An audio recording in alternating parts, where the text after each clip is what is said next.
I sat on the bed and then I put on the bed switch. I was so shocked to see it was my husband. Wow. Yeah, he was holding a Maasai sword, which already had blood. Then I asked him why he was doing that to me. It was at that point he cut me now on the forehead. Oh, no. And he told me, today we are dying all of us in this house. I want to kill you, kill the children, and then kill myself. Thinking that it was a joke or something that maybe we would have negotiated about. I get to know where the problem was. Yes. At this time now, he had cut me. He cut me for 21 good times on the head, on the face. Actually, if you look at this ear, it was fixed in the hospital because it was into 2 pieces because he was cutting me anyhowly. At this point, I decided to hide under the bed and I played I was dead. Get ready for the Truth Talk, where we tackle life's most pressing issues.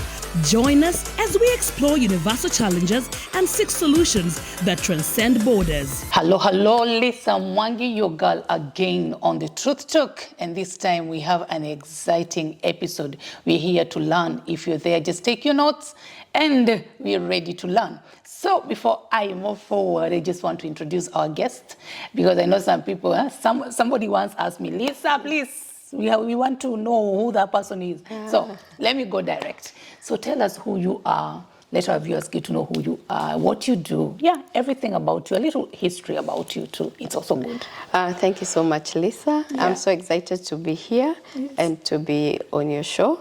My name is Diana Kamande. I am a born-again Christian. Amen. I'm a mother, and I also run an organization that is called Come Together Widows and Orphans Organization. Wow. Back in Kenya. Yeah. Just because that's where I think God has stationed me to work. But God has opened doors for me to interact with people here and there, even in different countries. Yeah. Come Together Widows and Orphans. Yes. So how did it birth? Why widows and orphans? Yeah, my organization was birthed out of pain. Wow. I call it pain that brings purpose. Wow. It helps you to identify your purpose in life. So 10 years ago is when this organization was born, 10 years and a few months ago now. It was born out of my own personal journey. I got widowed at 29 years. Yeah, just slightly before my birthday, because I was widowed at the beginning of the year and my birthday was end of that year, my 30th birthday. So it was a very long journey, and it's a journey that, you know those things that you say, even if you have a worst enemy, you would never wish to your worst enemy is widowhood. Because it's a very painful journey.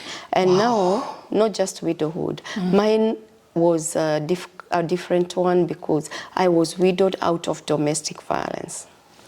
Wow. Wow. Okay, do you mind sharing with us? Yes, I don't mind. Okay, thank you.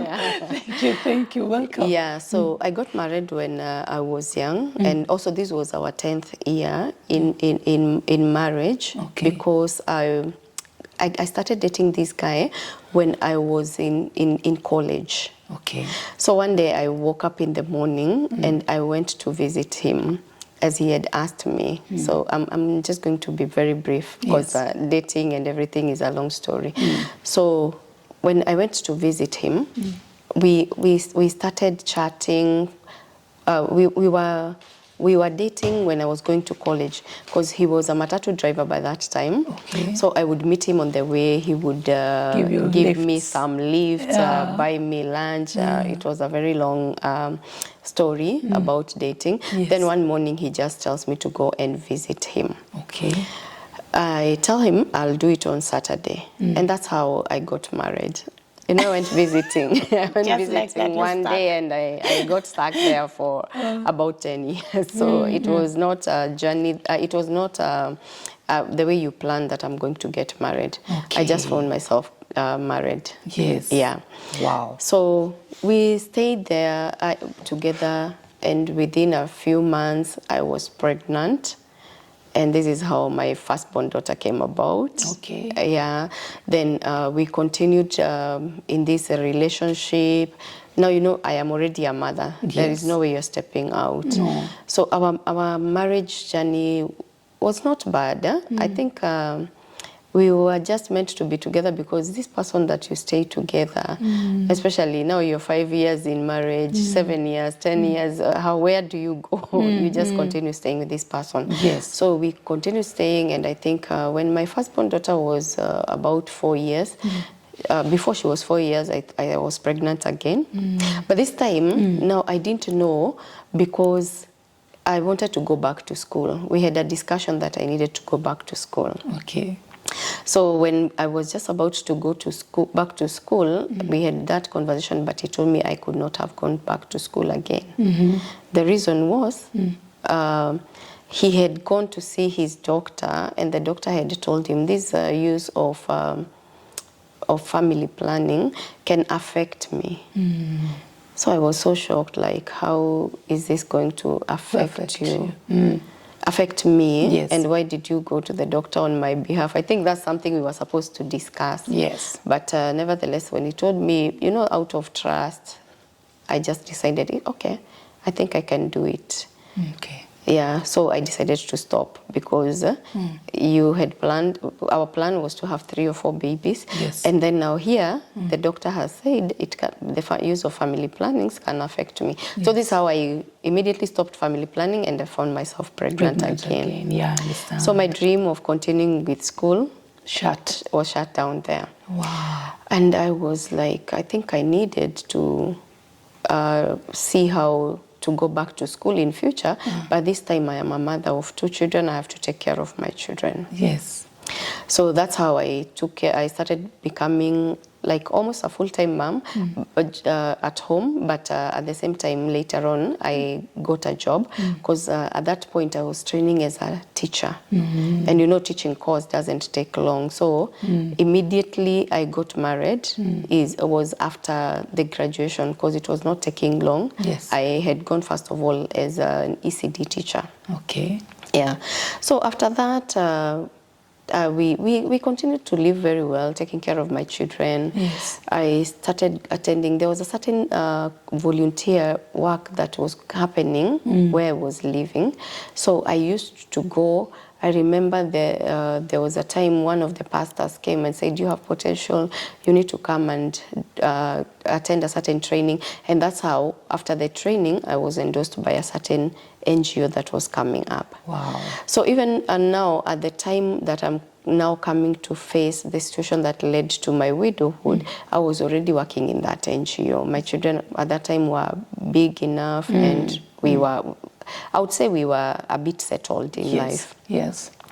So the moment, the moment I started working, now as I continued working, he also moved from Matatu, and he got another job with one of the politicians where he became his personal driver. Okay. And I would say life was good. Yes. Yes, life was good. Things started changing. Yes. Our children are growing at that time. Yes. And it was okay. According to me, it was okay. Yes. Yeah.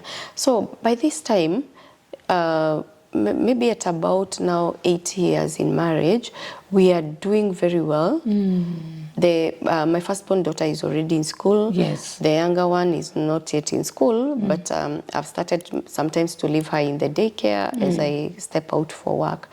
Then he would even come sometimes, especially when he was in Matatu, sometimes he would even come and take care of the children together with the nanny. But most of the time, we used to leave for work together and we would come back together. Okay. But the routine started immediately he got another job, because he would work in Lavington, I was working in town, so it was easy. Yes. Now at this time he even has a vehicle, at least it was very easy for us.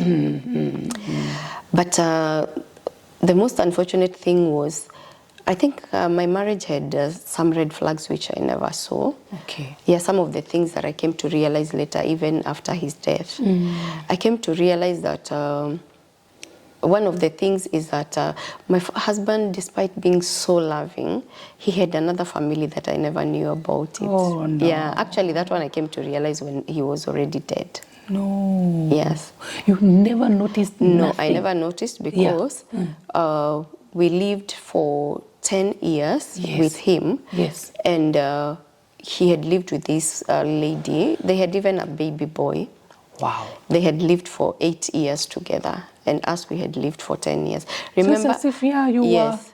were... Remember, I got married young. Yes. And so there are so many things. You know, for when you get married young, you're young, and some of these things you would see and say, he will change. You know, there are those things that you say someone will change. You know, nobody will just change. Yes.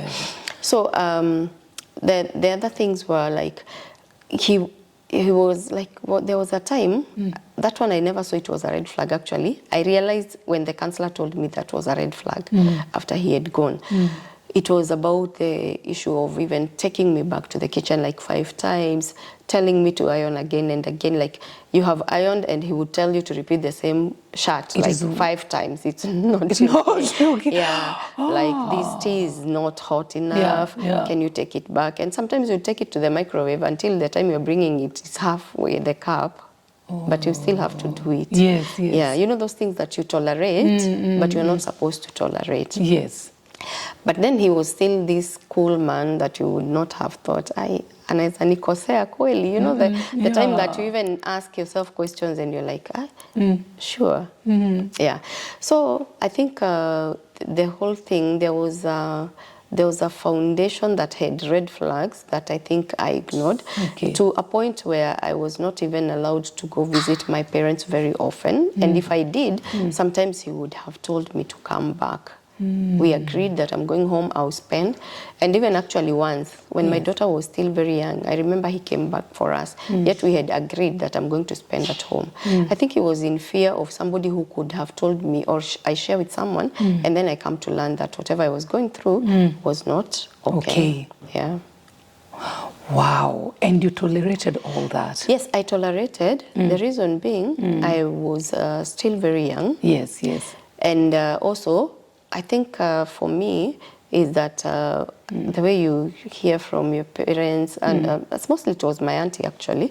One of my auntie was like, Diana, you know, in marriage, you're supposed to be the woman, you keep quiet. You know, the Kikuyu name of a woman, you are supposed to keep quiet. You don't speak about those things when they happen. And everybody wants to see you. I think it's playing the card of being happy, even if you are not happy. But he was a good man. He was a good provider. Yeah, he did so many things for us. So for me, I never saw any reason to say that he was a bad man or my marriage was not good. Actually, so many people looked up to us because I think by this time he gets his vehicle is when... by the time he's getting his vehicle, at that time is when life was good according to me. And then he had started, you know, those behaviors, which I call them, it's being a good man of opening the car door for you. And you see, this is just a woman who is, that was my 30th year. So you can imagine, you get married, you're not even yet 30, and then there is this man who can be able even to open a car door for you. You have children, you see, he's a very good, a good man. So for me, I think it was... He was a good man, according to me at that time. To you. Yes. But then what changed? What happened? Actually, it was just a one night thing. Okay. I believed violence was being slapped. I believed violence is when someone would have hit me. So that's the reason also I never saw there was violence in my marriage. Okay. So my marriage was, actually my marriage ended one night. Yes, on 19th of April 2013 is when it all ended. Just like that? Just like that. Okay, tell us more. We were, what happened, we went for work together that morning. It was on a Friday. Yes. And the next day, our children were flower girls in a certain wedding. Yes. So, you know, they're still young, they're excited about it. So I told them, I'm coming home early. So we leave for work in the morning, having dropped the children to school. As usual, we had started going to work together and coming back together because now we had means of transport. As usual, he took my bag, opened the car door for me, and we leave for work. Our children have gone to school. I promised our daughters, I'll come to pick you so that now you can be able to go home early and practice. But I had forgotten that I was needed in church, you know, those preparations. So when I remember I called my house help and I told her, this is what you're going to do. I'll leave work, go straight to the church so that we can have our preparations for the wedding. Yes. And I think immediately at around 3 p.m. I called him, or before, because I was needed in church. So I needed to leave work immediately after lunch. I think I took like 1 hour or more, and by 3 or 3:30 I was already in church. And that was also another red flag, because there was like that next move rule in our home. I had to make sure that I tell him my next step. But this is also something I learned later on during counseling. That maybe the reason he wanted to know my whereabouts is also because of this other family that he was hiding. Definitely. Yeah, so I went to church, we did the preparations. And also, when I was leaving church, I forgot to call him. I remember he called me, because when I arrived in church, I told him. Then I had to call him and tell him, I am leaving church, I'm going home, but I forgot. So he's the one who called me and he asked me, where are you? I told him, no, I'm leaving church. And he was like, mbona hujaniambia? Why have you not told me? I told him, I'm sorry, I had forgotten. And that was also another rule. He used to have a rule that he used to call PEST, like P-E-S-T, downwards. It was please, excuse me, sorry, and thank you. Okay, that's a good one. Yeah, it sounds good, but also you don't know the meaning of the PEST itself. You know, I came to realize so much during counseling. You know, the way you obey and you stick to some of these rules that you're given. Yes. So I was told, you know, you have to say sorry. So you have to apologize. You did not tell me, so it's sorry I didn't, which is a good thing, but also it depends with the motive of the other person. How is he interpreting it? So I apologized, and then I was told, please go cook for me. What are you cooking? I said, I'm cooking rice and beans, is what the girls had asked for. When they were young, they really loved beans and rice. And he told me, no, I'm not going to eat rice and beans. I'm going to do ugali and nyama fry. Wow. So I went prepared. My house help is here. She's doing her thing, ironing. The girls are there, very happy, excited tomorrow. They are flower girls. Yeah. So he came, very unhappy. Instead of knocking the door, he banged the door like, you know those days when police would come like they're looking for someone. So I was like, who is this person who is knocking like this? From inside, I could see, because there was a mirror on top of the door, you could see from outside, because all of it was not covered. So I saw it was him. I went to open the gate for him. And I was like, why is it this way? Then the girls were so young that time, you know, they're coming running, they want to hug their father. And he tells them in Swahili, kwendeni huko kwa mama yenyu, like go back to your mother. And you know, children are just children. And the way we are taught now in these seminars, I rush to the kitchen. The way to a man's heart is through his stomach. Warm the food, go to the bedroom, because he even passed my house help without even saying hi to her. Then went to the bedroom, and immediately he went to the bedroom. The food is warm. After a few minutes, I go call him, and the girls follow me again. And I tell him the food is warm. He tells me, I don't want your food. Then the girls are like, what is wrong with daddy? Because now he tells them, he sends them away again for the second time. Wow. So I don't know what is happening. The children ask me, and you know the way as a mother you would try to cover up things. I told them, Daddy had a bad day at work. It seems he had a bad day at work. So I go start helping my house girl to iron the clothes. I mean to fold the clothes. She was not ironing. Then she's still ironing. So the clothes were on one of the couches. So I faced the wall as I'm folding the clothes, but my house girl saw him come from the bedroom. So it's my house girl who says, by the way, Baba Praise has picked all the keys. I'm like, this is his house. You know the way, why is she worried? But my house girl told me the second time. I was like, what is wrong? This is house. Is his house. He can do whatever he wants. And then he just leaves. And he locks the gate. And we are left inside. But he locks the gate? Yes, he locks the gate and then he steps out. Then I'm like, why is my house girl, you know, the way now I'm here folding the clothes, I'm like, why is this girl asking me questions and telling me what my husband is doing? But we never discussed actually anymore. After he left, we never discussed. Folded the clothes, we served dinner.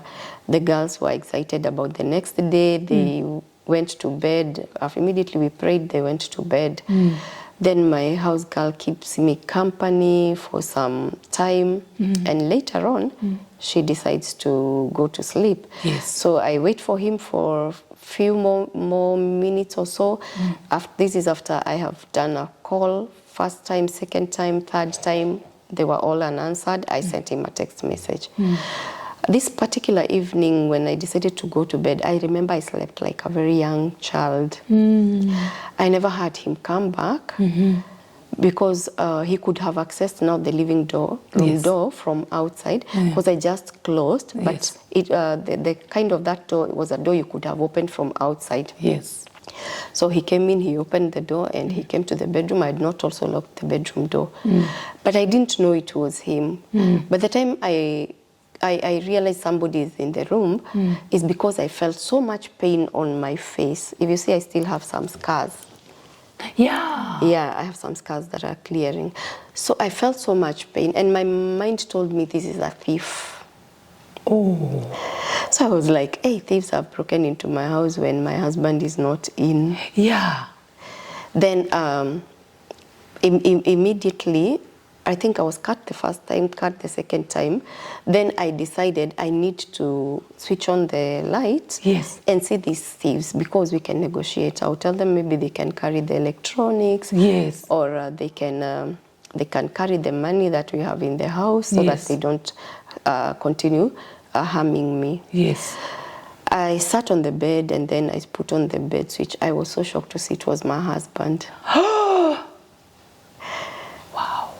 Yeah, he was holding a Maasai sword, which already had blood. Then I asked him why he was doing that to me. It was at that point he cut me now on the forehead. And he told me, today we are dying all of us in this house. I want to kill you, kill the children, and then kill myself. Thinking that it was a joke or something that maybe we would have negotiated about. I get to know where the problem was. At this time now he had cut me. He cut me for 21 good times on the head, on the face. Actually, if you look at this ear, it was fixed in the hospital because it was into 2 pieces because he was cutting me anyhowly. At this point, I decided to hide under the bed and I played I was dead. Then he calls, his first phone call was to my dad. No, to my mother-in-law, now the mother. Wait, Dan. Wow, wait. Is he saying why he's doing this? No, he's just saying we are dying all of us in this house. Yeah. I remember this somebody you left for work together.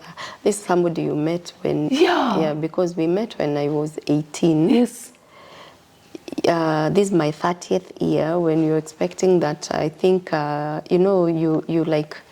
you'll have a very good life now. You know, the way people say that marriage has several stages, like you have overcome all these stages. Now you expect that now things are going to have stabilized. He was not violent. Actually, that was the first time he ever attacked me. I keep saying that now he is dead. You cannot say that he was violent. He wasn't. No. Yeah, but he has also underlying issues that I came to learn from the counselor. He was having mental challenge that nobody knew. Yeah.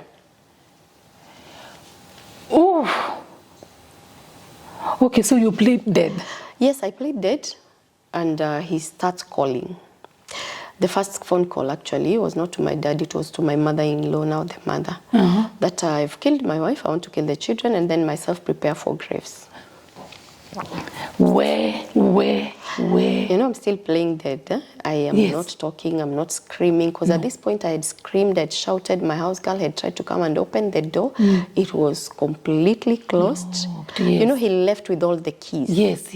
Actually, the only thing that helped my house girl was my handbag. You know, I was told to come prepare ugali, I'm preparing rice. Yes. So immediately I came from church for preparations for the wedding. Yes. I put my bag under the dining table, knowing that when I'm getting to the room, Yes. I'll go with it. So I forgot my forgot bag your there, bag. and I had a spare key. That's how my house girl actually managed to open the door. Then we had lived with this girl for about 7 years or so. So she had contacts with everyone in our family. So she's the What one about the calling kids? everyone. Now I'll tell you about the kids. Now after he calls my mother-in-law, he Yeah. calls my dad. My dad was assigned to prepare for coffins. Oh my The story was the same. I've killed my wife, I'm Yeah. killing my children, and then I kill myself. The final phone call was to his employer. Where? Now the employer was told, can you please get another driver because I've killed my wife. And you know, he was very comfortable that I was dead. Yes, because now Yes. you are quiet. Yeah, you know, when somebody is on a death mission or Yes. you're killing, you like, this mission is fast accomplished, I'm going to my next. So immediately he opened the bedroom door. And because I was dead, he had no business with the dead. Yeah. So he goes to the kitchen and takes a knife. The next shout I hear is my daughter asking for help. Please, Daddy, don't kill us. Now, as a mother, I decided I would rather die than my children. So I leave my hiding place and then I go and I find him with a knife ready to stab my daughter. So the next thing that I do, and I mean the next thing that he does is he points me with the knife. Yani wewe bado haujakufa, so you're not dead.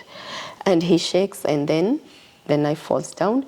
At this time, my house girl had called my sister, my brother-in-law, now my sister and the husband, the neighbors. But the neighbors were like, these people, even in the morning we saw them. He opens the car door for this woman. He carries her handbag. Yes. You go to the shop, you go to the butcher. He's the one who is carrying everything. Yes. So nobody had thought, but I keep telling people you cannot assume. Yes. Nobody had thought because one of the neighbors was telling me, "Mi sikujua ni kitu serious. I never thought it was serious." So how will you know something is serious if Yeah, you if you don't go to don't help? come, But also at yeah. the same time, people fear to go and help, and then they are attacked. Yes, We have had yes. such cases.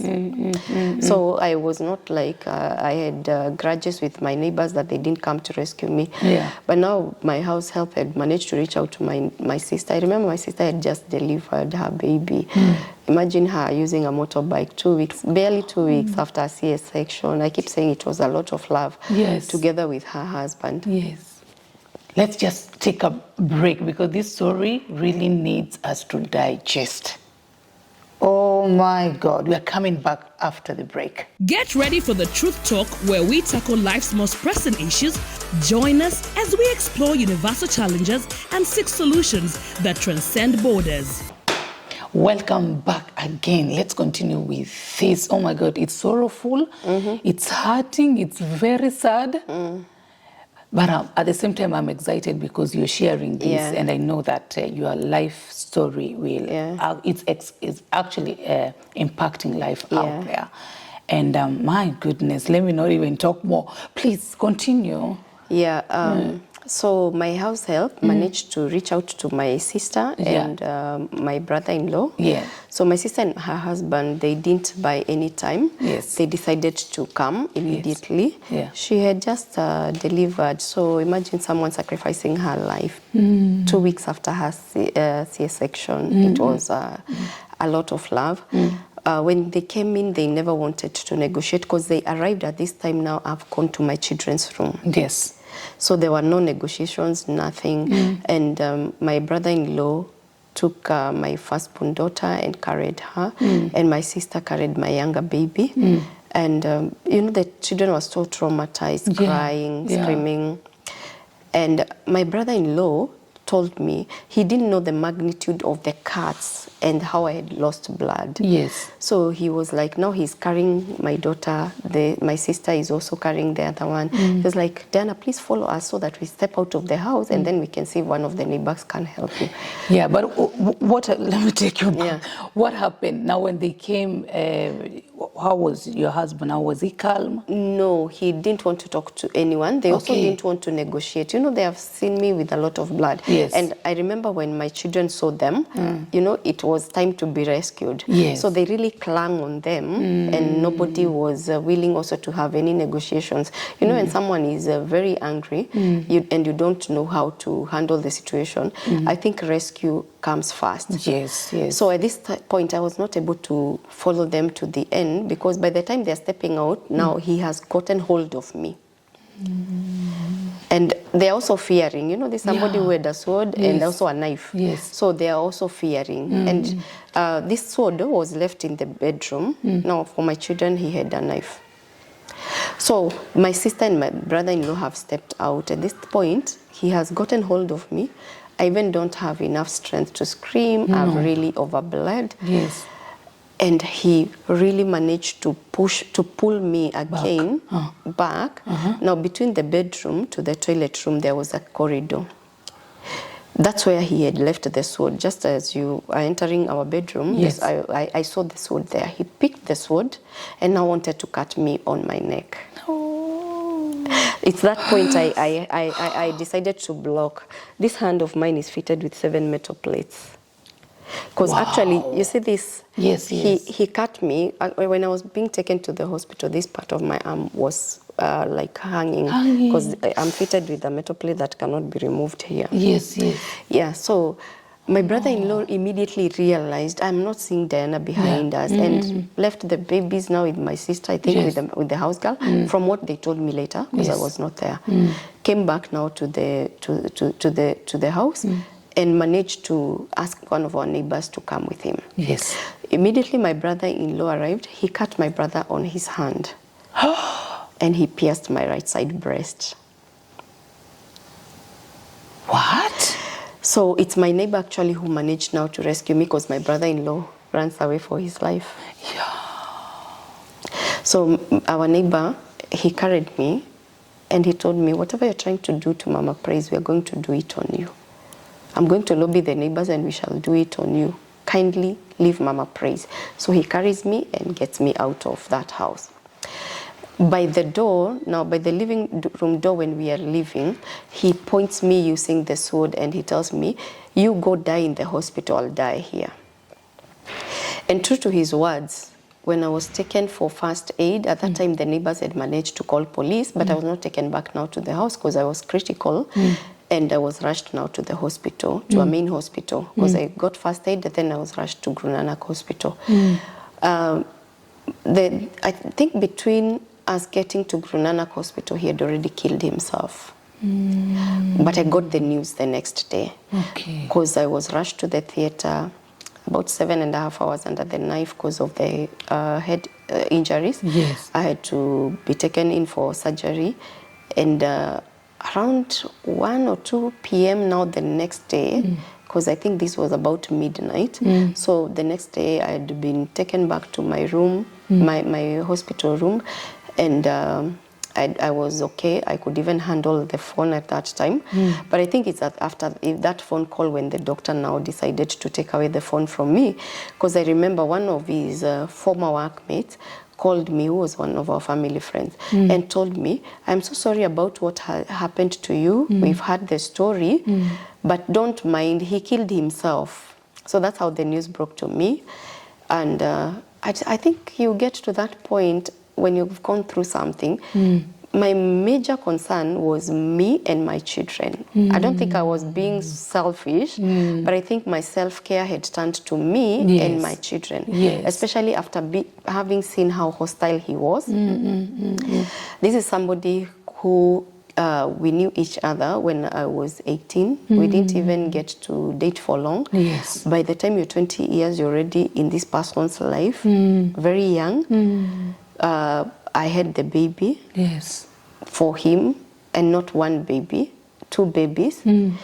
I think that was enough commitment for me, coming to visit and ending up in a marriage, starting a family when I was so young, and I just decided I think it was not good time for me now to continue thinking about this person who wanted to take away my life, the life of my children, not caring about his own mother, because you can imagine how he broke the news to his own mother of what he was doing. So I was like, if he couldn't care about his own mother, what about me and my children? Yes. And I think I just decided, let me concentrate on my healing, as the doctors kept on telling me. Okay. The worst moments in my life when I was in hospital is my children were young. Yeah. You know, when the children are less than 10 years, they are not allowed to come visit you in the hospital. So my daughters were not allowed to come see me in the hospital. We would just speak on phone. My sister was not living so far from me. Okay. You know, the Kenyan society and generally the African society, I was blamed I killed him. Yeah, she knows how the husband died. Actually, one of his relatives said, a man cannot die like a chicken. Oh my God. Yes. So I am the one who killed the husband according to the family. Yeah. Though not everyone in the family, but some people accused me. It was the toughest time. At this time, my children have heard the stories. My young daughter did not even understand what was death. I remember even after my discharge from hospital, she would play with other children when they're still role-playing. She hears the stories and she rushes to the house and comes and tells me, Mom, uliua daddy? Oh, because she has had, so, and she comes.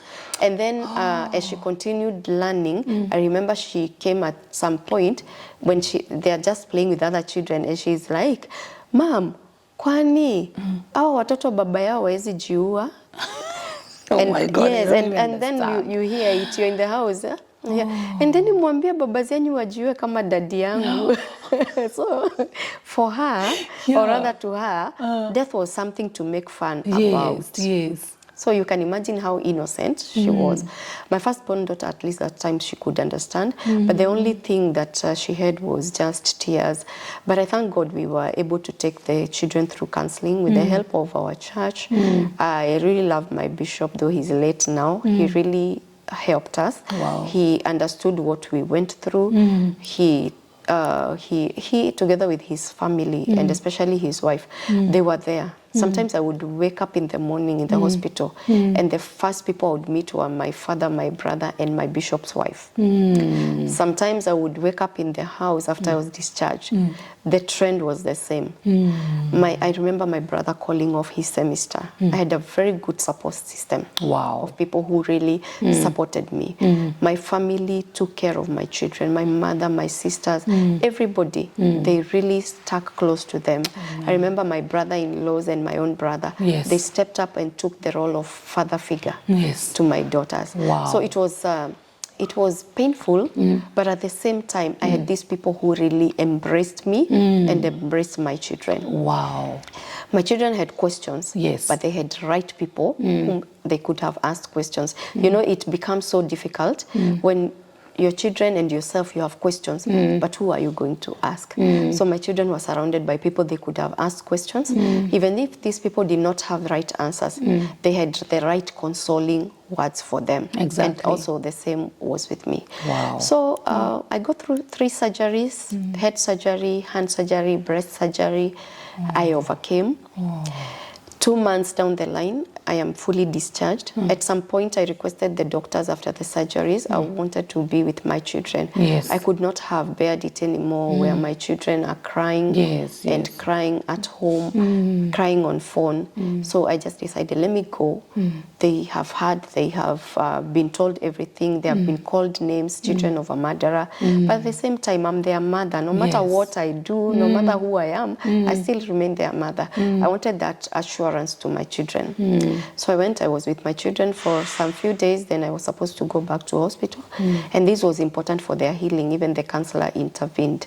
Wow. They were able to see me and they were able to heal that part of what if this is not our mother speaking to us on phone? What if she also died? Yeah, so that part was basically hard. erased Yes. from their mind, and Yes. they got to know that I was alive. Yes.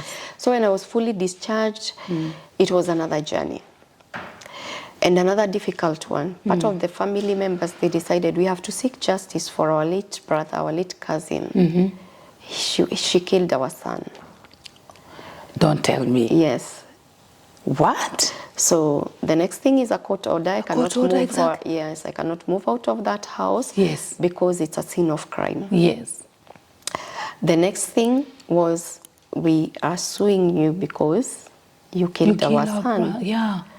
Remember, here are children who have not healed. Yeah. And now here is another story of their mother is a murderer. Yes. And another court process. Yes. I thank God because there was no case to answer for me. Wow. Otherwise, quite a number of people wanted to see me behind bars. But it was not easy. It was so difficult. You know, the time that God takes you through situations until you're like, I think, God, you're not fair. And you're like, please, if there is anything else, let it come so that I can handle this situation. You know, you have gone through domestic violence. You have been called a murderer. The husband is already dead. Yes. You don't know the explanation to give your children. You don't know the explanation to give to the society. You don't know the explanation to give to the church. You're a church leader. Yes. You have been in church all through. Everybody, the family is on your neck. Yes. I was just standalone woman and left with God and my children. Wow. And to add salt into injury, I also got terminated at my place of work. Oh my God, they also believe the story.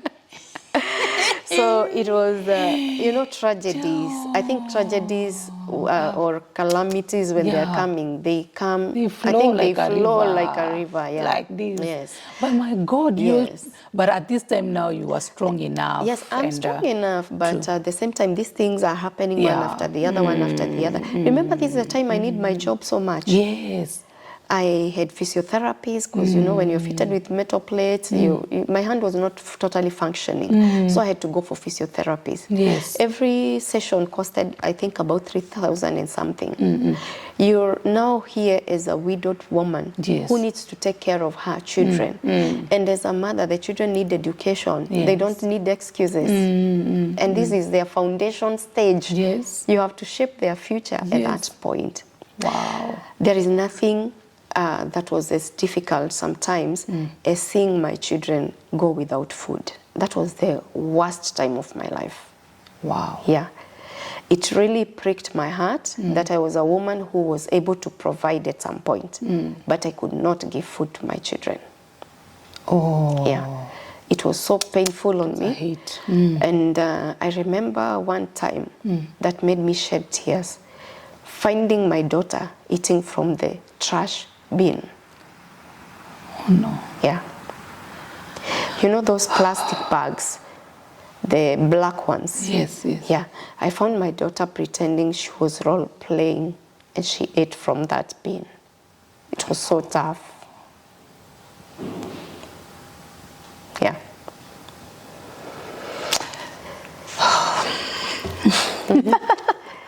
Yeah. Wow. I think My that's, God. that's my always God, the God. difficult part of this story.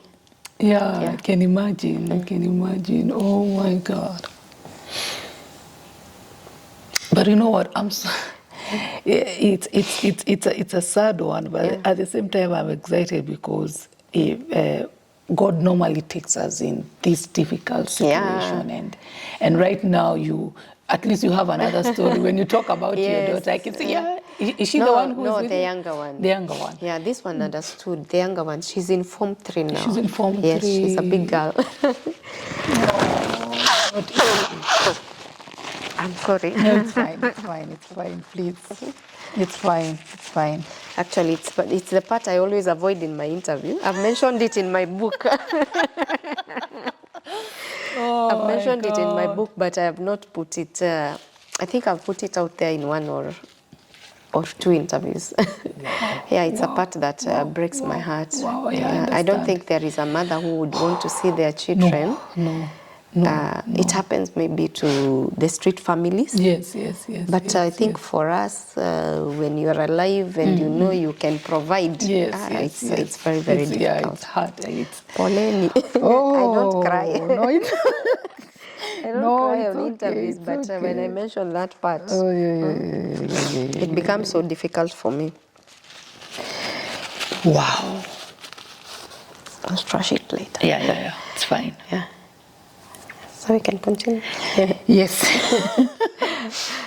Yeah. Wow. I have to ask you a question. When when you're healing now, did you at one point think about you failed in your marriage, that you were not able to detect that there was a problem, or rather were you regretting that maybe there was a red flag that you saw and you neglected? And what was going on in your mind? A train of thoughts, definitely. Yeah. As a human being, actually, not even as a woman, you will always ask yourself, where did I go wrong? Yes. Definitely, that's a question. Even if you don't have an answer for it, you will ask yourself, where did I go wrong? Yes. I also had questions like, because now my children are growing up, they will find all these things. Internet doesn't forget. Whatever words I was called, the family decided to insult me in whatever way they wanted. When my children find out these things, will they be able to understand that I never did it? You know, those things that you kept asking. Then I was like, I thought I was a good woman, even to my neighbors, to my society around me. What made even my society judge me harshly? But I think with time I've come to realize the society will always judge women so harshly. If something happens to a woman, or if it is attached to a woman, the way you're judged as a woman becomes too harsh. So it took me a lot of time and a lot of questions. I think I was so inquisitive to my counselor than anyone else maybe she has ever handled. And to tell you that this situation was so difficult, we went for counseling for 3 good years. The way you feel, I need to go back. And I keep on telling people who are called therapists in our midst are very important people, because they carry your burden on your behalf. Yes. And these people really did it for me. Wow. Please look at the camera and tell people it's okay to seek help. Yeah, it's okay, very okay to seek help. It is not a weakness. You know, some people might interpret it as a weakness. I sought for help because even personally, I didn't understand myself. The society is saying this about me. The family is saying this about me. I'm asking myself, what will my children say? I had that consolation of no child chooses where to be born. Yes. So I'm still their mother no matter what. Yes. But at the same time, I didn't have answers to their questions. Yeah. Remembering they were also very young to understand what happened. I felt I was a failure because I would have listened to my dad. This is something I did. I apologized because my dad didn't want me to get married. Even after realizing I was married, my dad wanted me to go back to school. Okay. He had a lot of hopes in me. Okay. He asked me, are you comfortable being a mother at 21? You're already a mother. When we had this conversation, my dad told me, you're already a mother right now. It's okay, it has happened. But you and your daughter are my children. Yes. You know that regret that comes and says, at 21, my dad told me, you could have come back home and I would have taken you back to school. But by the time I come to realize my father's words, I was already a mother for the second time. You know, the time the truth comes to dawn on you. Exactly. So maybe part of my regret was if only I listened to my father. Your father. That my daughter and me were her children. And today, that's what my father says. My father keeps on telling me, I have 3 daughters, but I have 5 children who are girls and 1 son. because my father loves my children so much, and he calls my daughters his own daughters. That was my regret. But at the same time, I keep saying, I'm a mother of two. Where would my firstborn daughter have gotten a sister? You know, the love that and the joy that my young daughter brings to our family. It also makes me to appreciate the fact that I became a young mother, yes, but I have two children here. I have a daughter in campus already. I have a daughter in high school. Yes. Yeah, but it has not been a smooth journey. The other thing that made me not to be in regret so much, I think my relationship with God. Wow. Having been brought up in church, my father to date is the general treasurer of our churches, all the branches. And he is a man, actually my father got saved before my mom. So he's a man who used to even to go to Sunday school with us. Then my mother followed suit. So I've known the God of my father. I think this also gave me a lot of courage. And I and my dad, we have the daughter-father love. I remember when my father was told to prepare for graves, he took a motorbike and came immediately. And my father, because I was in a sleeveless night dress which was full of blood, my father removed his shirt and covered me. That night. I saw my dad in a vest in the middle of the night. He never even took that shirt back because it was full of blood. It was thrown away. So that is also another encouragement, another source of help that has really helped me. My mother is a very prayerful woman. I know she covers me with a lot of her prayers. And I remember we never broke the news to her because she has a condition. My mother has been battling cancer and also issue with blood pressure. So she's not that kind of a person you would have told about this news like immediately, because at that time blood pressure had really taken a toll on her. But I remember her coming to hospital, holding my hands and prayed for me, and she bitterly wept, and she covered me with the blood of Jesus and said, "You are not going to die." You know, people were so hopeless about me because of the way my head had swollen. Even the doctors were really keen because they were like, we just hope she's not having any internal bleeding. Yes. So I don't regret because of the support system I got. The only thing I keep asking myself is, I thank God I have, my second daughter is Precious. I thank God I have Precious. But at the same time, my father was telling me at 21 with my only daughter by that time, he would still have taken me back to school. My father is so happy about me because I took myself back to school. To date, I'm still in campus. Wow. I and my children, we compete. We compete in our house. Amen. Amen. Sometimes we even don't have someone to cook because we're all in books. We're all in books. Oh my God. And it's been so exciting. And also seeing my daughter taking the route that I've taken. The route of, she's a gender and development student. Wow. And when I was asking her, the other day I was taking her to school and she, as I was driving for work, she was like, "Mom, you know, I want to focus on gender and development, but I want to specialize on psychology." Wow. Yes. So I asked her and she's like, every time I've listened to her, she keeps on saying, "Mom, you're my role model." Wow. I didn't want to lose that attachment, especially when people spoke negative about me to my children and even to my family. Yes. Today, I can see my children are back to me. It's not that they went outside and neglected me or spoke ill about me, but I had that fear. The society is trying to put this in the mind of my children, that I'm a bad woman, I'm a bad mother. But today, when I hear those words, that you're the best mother, you're my role model and everything. I thought my daughter would have gone to, she really loves media, but she told me, I think I want to start with gender. And luckily, this is what she was admitted to do after she passed her KCSE. And having thought, no, I think she needs to do media, she needs to focus on media. And she keeps on telling me, after this, I'm doing this, after this, I'm doing this. And I'm also very excited because even at the age she wants to tell me that she wants to have her PhD. Wow.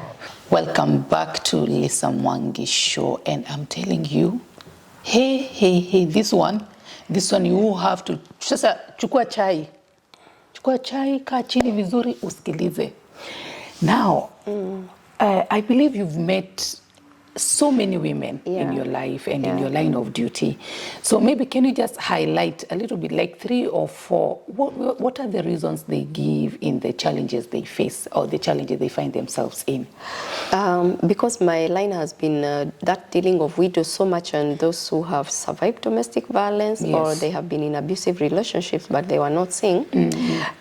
Reason number 1 women will give you, especially those in abusive relationships, is they don't have anywhere to go with the children. So they tell you, I'm in this marriage because of the children. I'm in this marriage because I don't have a job. So it's been a challenge because sometimes you see the situation this woman is in, they just have to leave. Yes. You look at it and you see there is no marriage here, but then they insist because of the children. So for me, I keep encouraging them. I have seen a lot.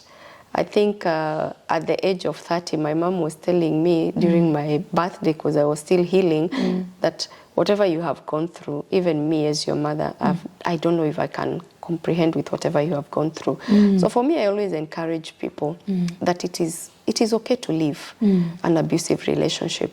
And it's always my advice even to the parents. Sometimes you'll find a mother saying, oh, you have to be there, vumilia. I ask the mothers, who is important, a divorced daughter, a divorced son, or a grave in your compound? Yes. I believe as a mother today, I wouldn't wish it to my daughter, but I would choose a divorced daughter over a grave in my compound. Because out of this, they might end up fighting, killing each other, or killing each other softly.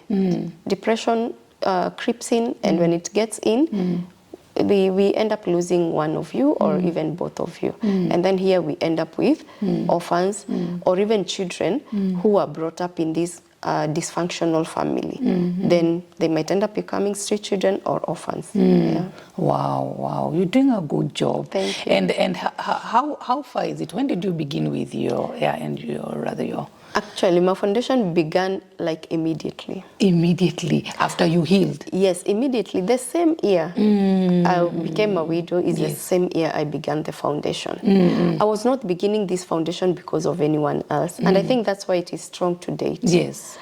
I was beginning this as a healing platform for myself. Yes. I was trying to find healing through talking to other women, getting to know their journey. Yes. And when now media in Kenya came to learn about me, is when I remember the first time I was invited to one of the mainstream media stations, my phone went off like in less than 1 hour because of the phone calls that I received. And this is where, through this platform now, because I was calling widows to come together, we were coming together to share, but first of all, finding my own healing. Yes. Through listening to them.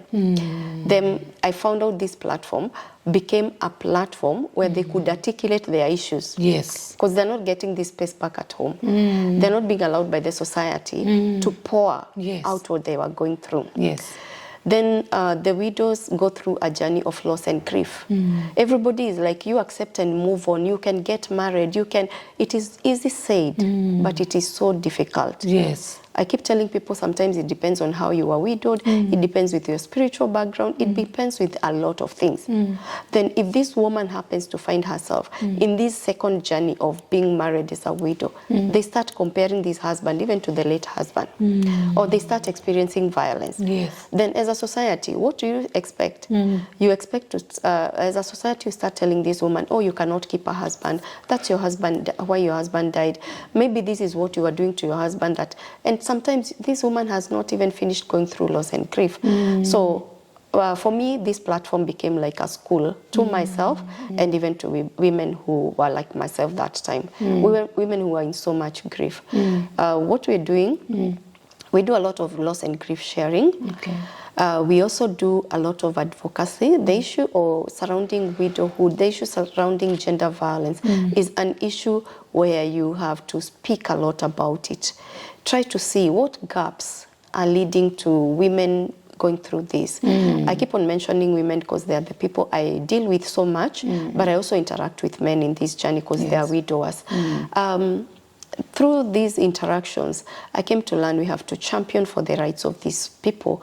They are going through this because something somewhere is missing. There is a gender gap somewhere. Yes. And this is how I also approached our government. When I took the issue of widows to our government, it was an issue that everyone would have laughed about. It is an issue that nobody saw the seriousness in it. Yes. And I came to realize that widows were not even mentioned in our constitution. Yeah, it's true, by the way. They have been missing. They have been absent in statistics. I remember writing to the Principal Secretary Gender in 2019 when we were having the national census. Is when I requested, can we have the widows' numbers taken? But even after the numbers were taken, we still don't have the right numbers. Because women feared to say, I am a widow. Because to them, they felt they were being stigmatized. Yes. And they are used to saying they are single mothers. There is a difference between a widow and a single mother. Both of them are single, but because of different reasons. Yes. But this one whose husband is dead is a widow. So we still don't have the right numbers. The data is so critical because even when we want to go and speak about this, I've been to different even international forums where you asked in these forums, what is the data, exact data of widows in Kenya? You only speak about what is existing. But looking after 2019, we had 2020, men died in huge numbers because of COVID. Yes. Then we say COVID-19 was also another widow-making machine. What are the right numbers? So this is our conversation. When we meet, we also don't have the data.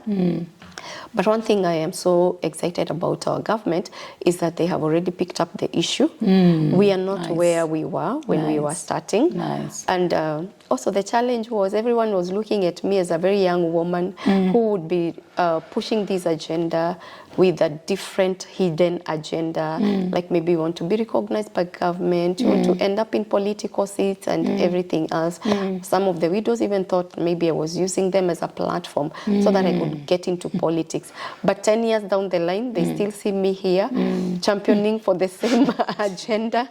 That's good. Yes, because for me, I found my purpose in serving widows. Yeah. And even women who are in vulnerable situations like those who have gone through gender violence. Anytime a widow comes to me and goes back with a solution, I feel I feel so excited. I feel so fulfilled that today I've been able to help someone. When an orphan comes to me, and here we are very specific. We are come together widows and orphans.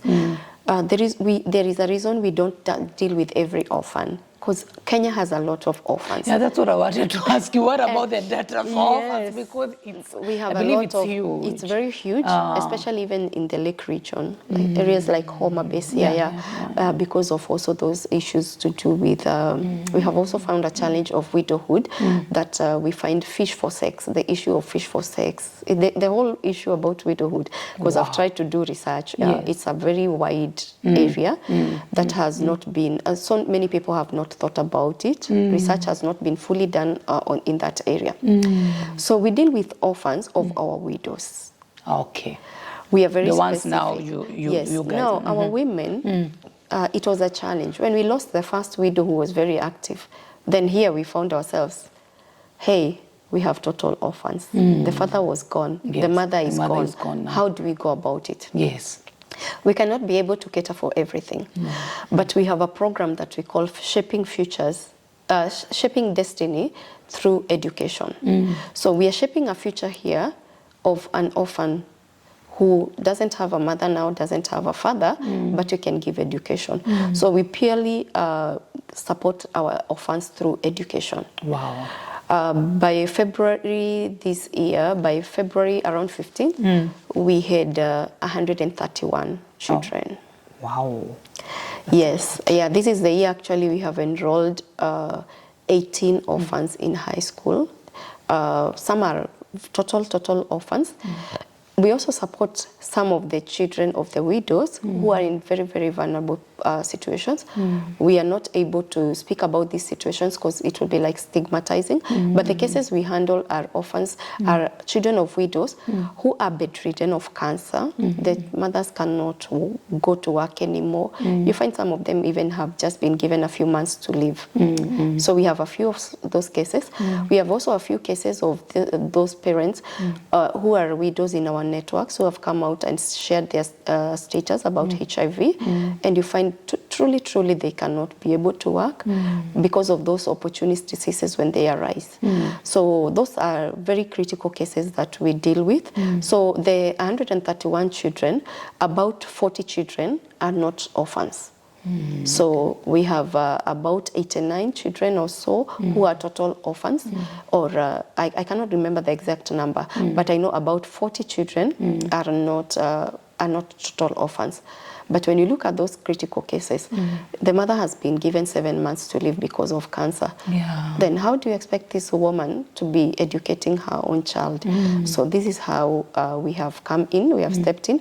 And we also have sons of widows and widowers in these critical conditions. So we are not only taking care of children of widows in critical condition, we have widowers, we have a widower who has been very down with cancer. And, with prostate cancer, how do you expect this man to move around? And he already lost the wife. The children also, the ones who are maybe ahead of these young ones, they are not so much blessed in life that they can be able to take care of education of their young siblings. So we step up in such cases. We don't have a funding for it. Yeah, that's what I wanted to ask. But anyway, we do it. Yeah. How do you fund it? I'm very vocal. Me, I'll put my cases even on social media and I'll get people to support. I'm happy because you mentioned the issue of men and how they handle, because most of our men, they don't speak out even when they are going through the hardest. So did you get to find out why your husband did what he did? Did you do your investigation here and there and you found out exactly what was happening to your husband? Yes, we did a lot of investigations, especially during the counseling sessions. There were times the counselor needed even to meet the friends, the closest friends. There was a time counselor asked to meet family members, though they were not very receptive of this. There are some of his cousins who appeared. One of them, actually, they were very close friends and they grew up together because she really needed to know, when did this start? How did he grow up?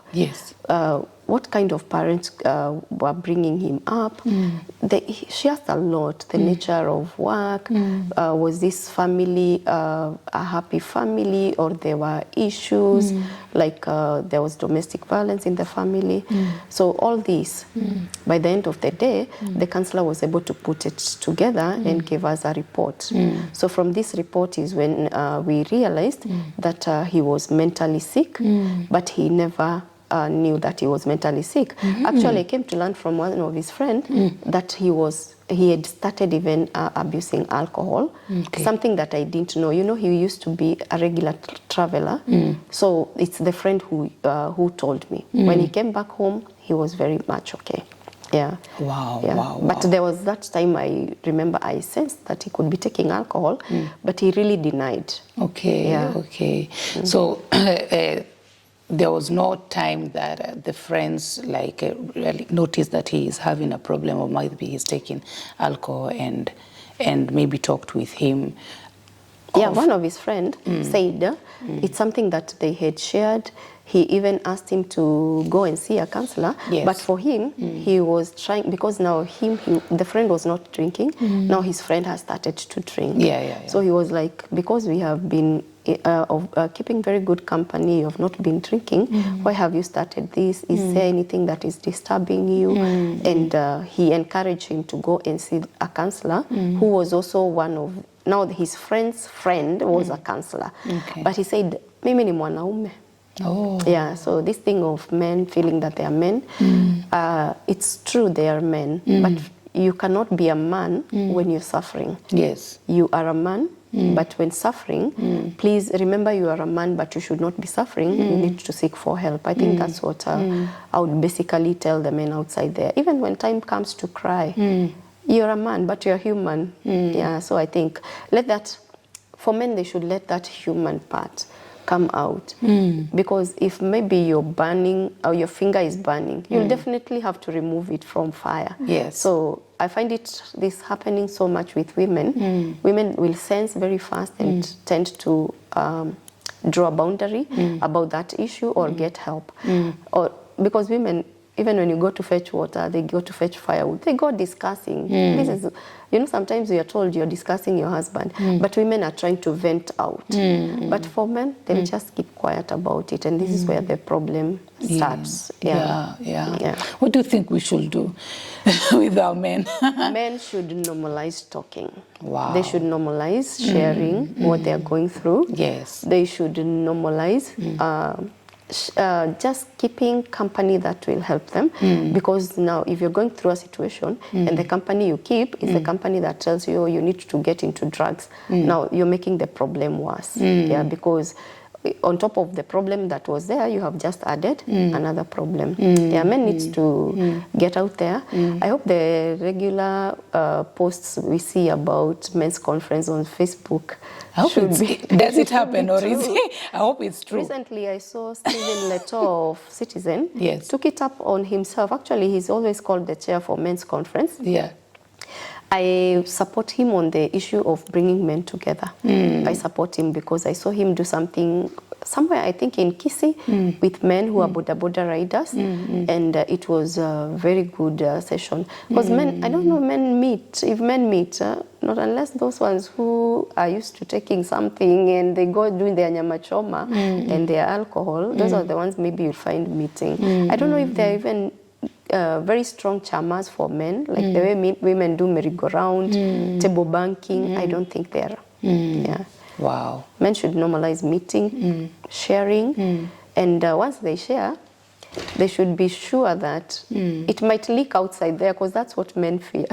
But for us women, we are used to talking. It leaks outside there. You still tell someone tomorrow, and by doing that, you are healing. Yeah. Oh, wow. Thank you. And we are, as Truth Talk, we are so sorry for what happened to you. Thank you. At the same time, we thank God for where God has brought you from and for where God is taking you. So may you keep on doing the good work, keep on doing what you're doing, and we are behind you. Thank you. God bless you. God bless you, my dear. Bye. Yes, Diana, your story is a heart of... I know, I'm just trying, you're talking about other stuff, but my mind is so, I'm trying to swallow up everything, but my God, it's just taking me back there, With what you went through, was that the actual purpose why you started the foundation, or what is the main importance of empowering widows and orphans to a better life, especially economically and socially? So what is your take about that? The reason I started this foundation, this organization, is because I never wanted any other woman to go through what I went through. Nice. My story is so long. Nice. Everything I went through, I think it's not something we can be able to just speak in an interview. Maybe I would take a whole day or 2 days for. I see that. Yeah. Leaving the hospital, coming back to an empty house, I was like, do widows really have rights? And if a woman like myself, who had seen a door of a classroom, has gone through this, what about women who might be back in the villages and unfortunately maybe they never went to school? So for me, I was, the way I want to enlighten other women and also hear about those ones who have gone through it, and where do we go to seek for help? Because like me, I never knew where to go and seek for help at that time. So the sole reason was first to find my healing, and also no one else should go through what I had already gone through. The other reason was because I felt it was time for change. The way you go through something and you feel, something needs to change. I knew something needed to change. I didn't know how until I created the organization, is when I knew how change would have come. At some point I was like, maybe in 3-5 years, things will have started changing. But let me tell you, it was until the 6th year when people started trusting the organization and wanted to be associated. I had so many widows, no partner. Nobody is thinking about you. But as the stories continue to be highlighted, is when I even came to realize some of our leaders, their parents were already widows. Yes. And they were accepting the fact that they were raised by widows. Yes. Our current Cabinet Secretary for Public Service, Honorable Moses Kuria, is Champion 001 for widows. Wow. He Nice. speaks it publicly, having been raised by a good woman who is widowed and really helped him to be where he is. Yes. He credits his mother to be where he is. Other many leaders in our government, previous and even the current one, Yes. they started appreciating the work we were doing. And you know, when you get endorsed by the government that you're doing a good job, they start speaking their own stories, accepting they were brought up by this kind of women. Some even were brought up by widowers. We started receiving a lot of support from different quarters, like even companies, when we approach them, they would come on board. Organizations would come on board. Government itself, it started bringing its political goodwill to our organization. So I found my purpose and decided to serve. Actually, you know, when I was terminated at my place of work, I was told until further notice. How many years down the line to date, I've not heard from them. The further notice has not yet come. Yes. But I found my purpose. I don't blame them. You know, sometimes God will cause things to happen for you to be pushed to the next level. Exactly. Yes, so I am not employed, but I do other things. I run my different company where I look for tenders.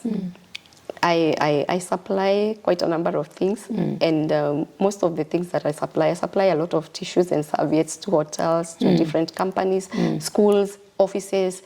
Yeah, so basically my line is the line of supplies. That's what I do to earn a living for myself and my children, because besides the organization, they're my children. Wow. And you know, when you're not working and you're running an organization, if you don't have a salary there, definitely you will use what you have given for the needy people. Yeah. So for me to be able to separate the two, I do my supplies business on the side. Okay. And also because of this work of championing for rights, the government also put me to sit in one of the board. So I'm a board director at the anti-FGM board. Wow. Because female genital mutilation is one of gender violence that happens to women and girls. So I sit in that capacity of the board. So I also felt like, okay, government has also appreciated me to be one of the board directors there. Wow. So I do that part-time. Okay. You know, for board is quarterly meetings. Yes. It's not something you do full-time. Yeah. But for full-time, I think I can say I do 80% come together widows and 20% my supplies job. Okay, nice. Wow. Encouraged. Wow. This is nice. And look at that camera and talk to somebody right now, a woman who is struggling right now with even making decisions. Yeah. And I guess even after your journey of healing, you got to know things you didn't know. Sure. You got to understand better what really happened and maybe why it happened. Yeah. You talked about another family. By the way, did you get to meet this other family? Yes, actually, it's the lady who came to see me after I was discharged from hospital. Yeah, because she came to tell me, as usual, you know, when there is another family, death has occurred, they also want to be recognized, if there was any inheritance. Yeah, that's how we got to meet. Okay. But unfortunately, she found the family had taken everything. I was also struggling.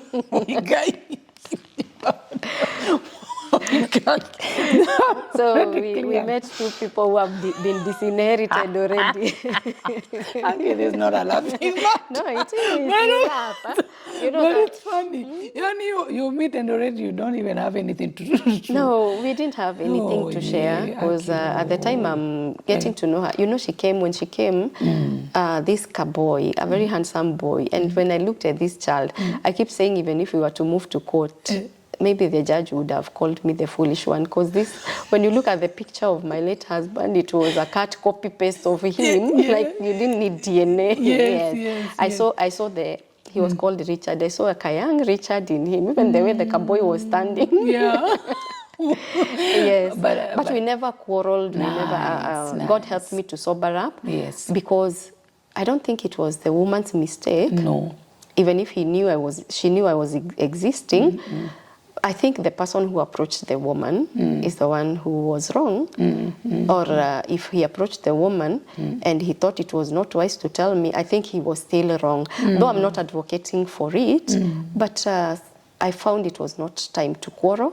It was time to listen and get to know who she was. You know, sometimes you put someone off and you even don't understand who they are, where they were coming from. Yeah. Wow. Nice, nice. Okay. Okay. Tell that woman who is stuck somewhere in making decision, and and what you have learned and what you think they should know before we end the show. Yeah. I would love to tell my fellow women outside there, don't beat yourself too much, especially when you find maybe you never made the right decisions. The only thing that I've come to learn in life that is so bad is sticking to where maybe you fell down or to the decision that you made that was wrong. Yes. It is time to pick up your broken pieces. They can be mended. If you're willing to mend your broken pieces, definitely you will be able to mend them. It is not a one-day job. Yes. You'll be able to mend your broken pieces with time. If you find yourself in another mistake, don't beat yourself too hard. Seek guidance, because sometimes we go wrong because we don't seek for guidance.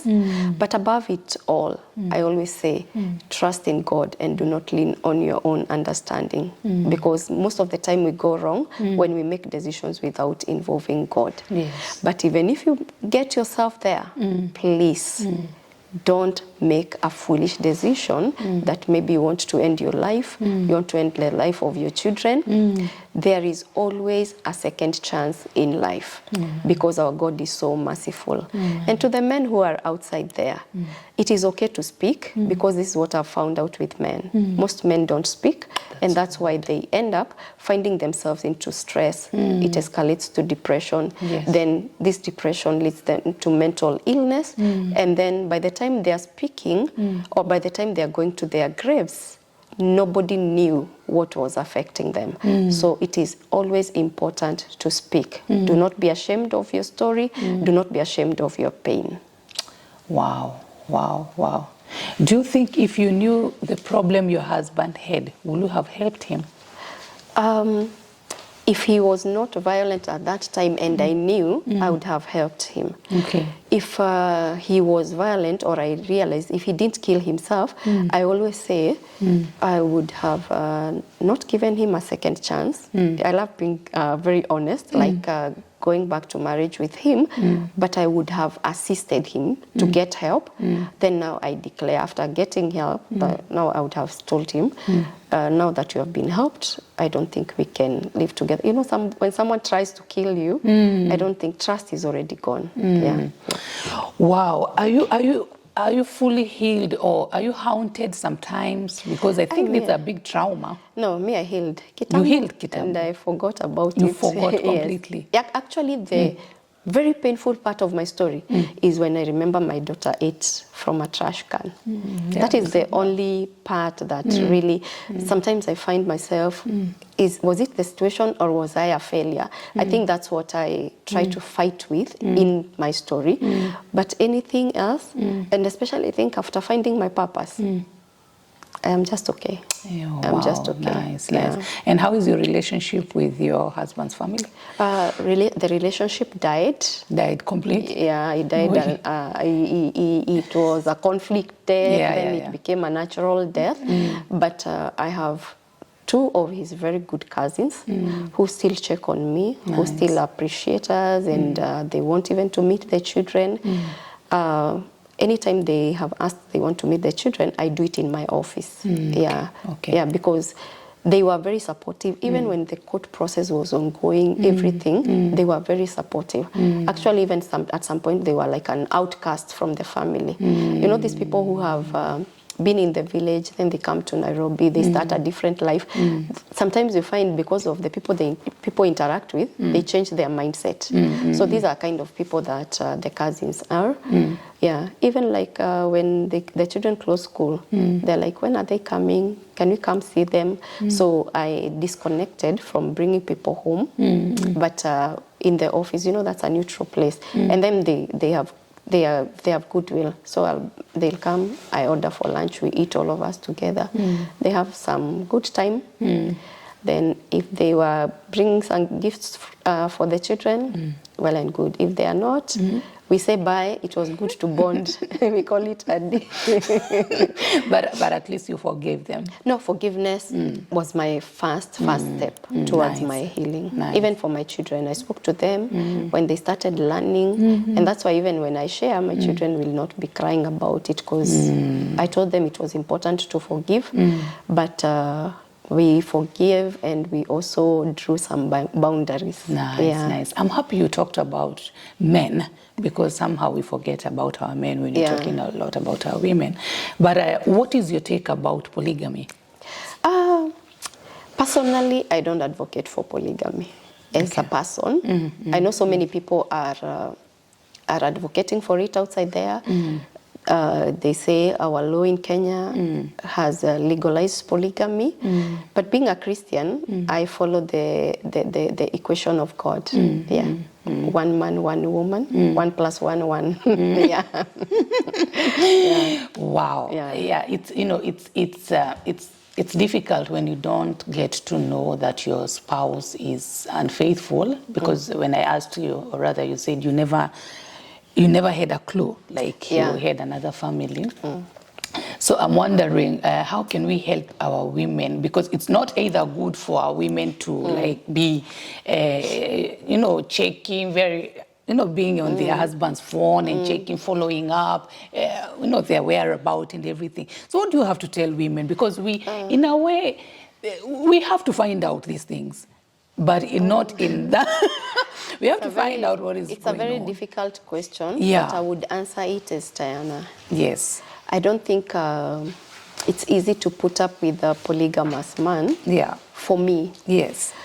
Because of my own reasons. My own mother is brought up in a polygamous family. My grandfather was a polygamist. Okay. I think from what I've seen growing up, going to visit our grandmothers, at some point how the family is disintegrated after the death of my grandfather. What I saw, and even from the stories we share with my mother, you know how you grow up in a polygamous family, there are those stories of how this family and this family had conflicts. I think after hearing that, and also after sharing with so many women who have told me about that, as Diana, I don't think I would advocate for polygamy, because you find even some of these women who are in polygamous marriage, and you'll end up seeing them doing videos together, going to events together, taking very nice photos. By the end of the day, it ends up somewhere. And you find one woman was genuine, maybe the other one was not genuine. And also I ask myself, was this polygamy thing a conversation from the word go when you're getting married together and started living together? How comes you decided that one woman is not good for me and you never told her? And there is something that I totally refuse. This thing of people saying that the reason men become polygamous is because they are looking for peace. If peace is not found in one woman, how do you get it in the second woman, the third woman? Then women don't need peace. So I have a lot of questions, and it will become a debate maybe when I'm put on a, when I'm put in a panel and we're discussing polygamy, I would still go back. Because when God said he was creating man, he created him in his own image and likeness. Yes.